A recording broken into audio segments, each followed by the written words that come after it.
시편 76편 1절부터 12절 말씀입니다. 유다에서 하나님을 모르는 사람이 누구랴?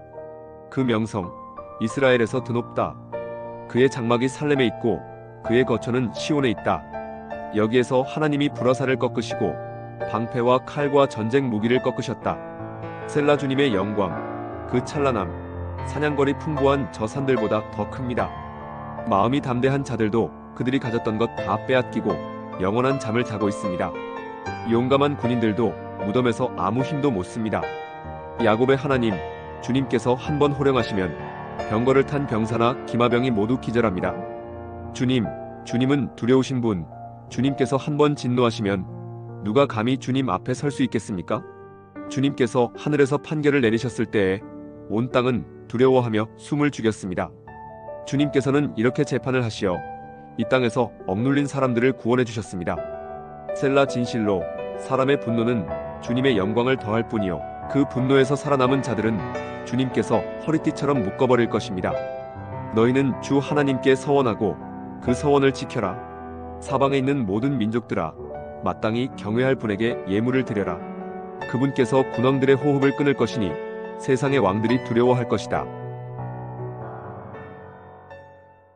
하나님을 믿지 않는 사람들 중에는 국가의 명령이나 혹은 자기보다 강한 사람의 명령에는 불복하는 경우가 대다수입니다. 그런데 어떤 근거로 하나님이 감히 인간에게 혹은 사람들에게 명령하고 또 심판하느냐며 따지는 사람들도 있죠. 오늘 본문에서 아삽이라는 한 시인은 이 어리석은 자들 앞에서 하나님이 어떤 분이신지를 선포하고 있습니다. 시인은 유다와 이스라엘의 하나님이 어떤 분인지를 노래하기 시작합니다. 특별히 시인은 하나님이 예루살렘의 시온산에 거하신다라고 노래하는데 예루살렘이라는 지명을 그저 살렘, 평화라고 부르고 있습니다. 하나님이 전쟁을 없이 하시는 분이시라고 선포합니다. 수많은 이방 민족들이 각자 자신의 신을 내세우며 섬기고 있지만 시인은 오직 평화를 이루시는 분은 평화의 왕이신 여호와 하나님밖에 없다고 선포하는 것과 같습니다. 우리 역사 가운데 일어나는 대부분의 전쟁은 참 모순적이게도 평화를 이유로 일어나는 전쟁들이었습니다. 그리고 인간이 이룬 평화란 결국 어떤 평화일까요? 강력한 힘으로 억제되는 평화만 있습니다. 그 강력한 힘이 없다면 다시 자신의 민족 혹은 자신의 공동체를 위하여 그 전쟁은 일어나기 마련이죠. 그렇게 이 세상에는 전쟁의 소식이 끊이지 않습니다. 갈등으로 가득하죠. 그러나 하나님이 이루시는 평화는 다릅니다. 하나님은 그 모든 것들을 없이 하실 것입니다.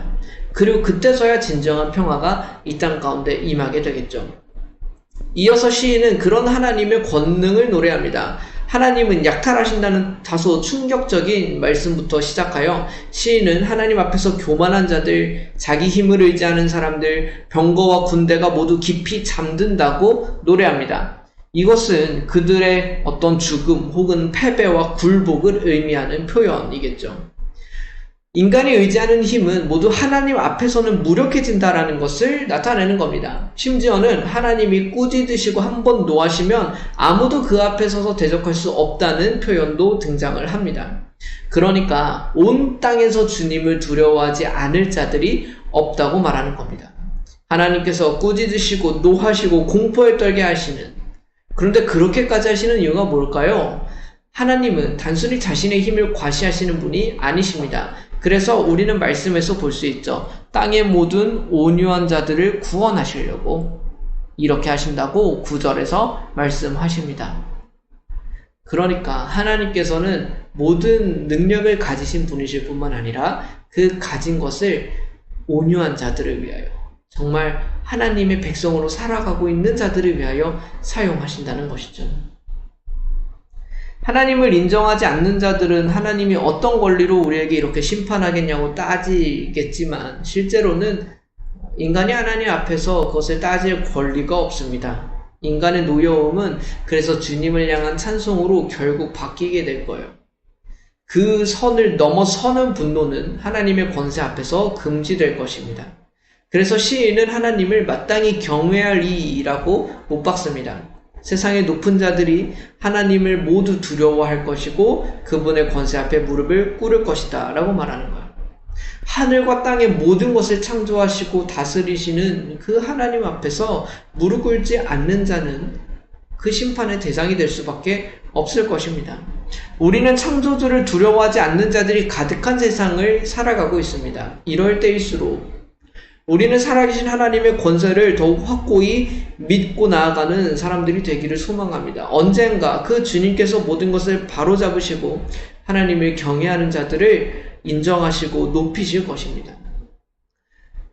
그래서 이 경외함은 하나님을 믿고 알고 있는 사람들만 할 수 있는 것입니다.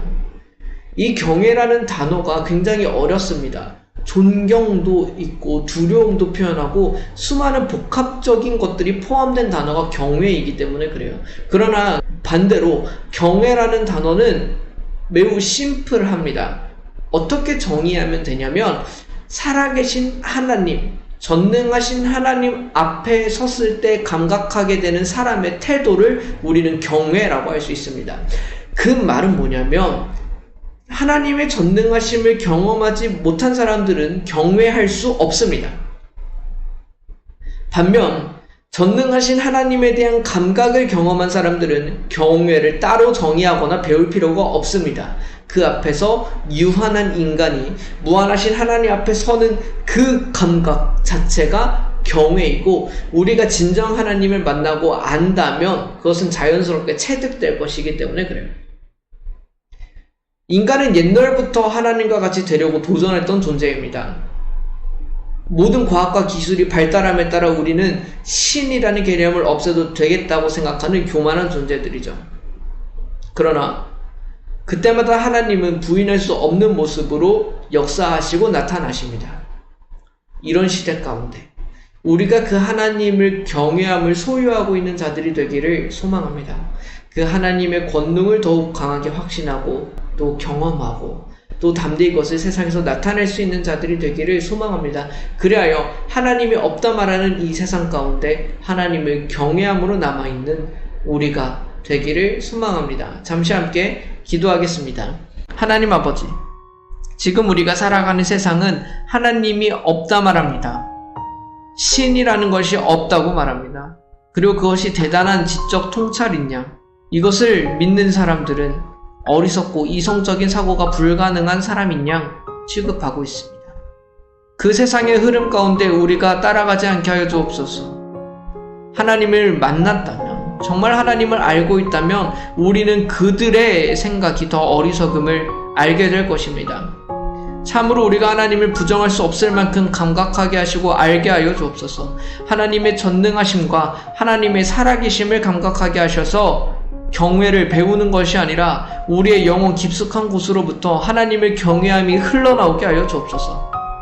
그래야 우리가 어떤 세상을 살아가든지 간에 그 하나님이 어떤 분이신지, 그분 앞에 우리가 어떻게 나아갈 것인지를 정립하여 나아가는 우리 모두가 되기를 소망합니다. 세상의 흐름을 따라가지 아니하고 하나님을 경외하는 남는 자들로 함께 있는 우리 모두가 되기를 소망하며 예수 그리스도의 이름으로 기도드립니다.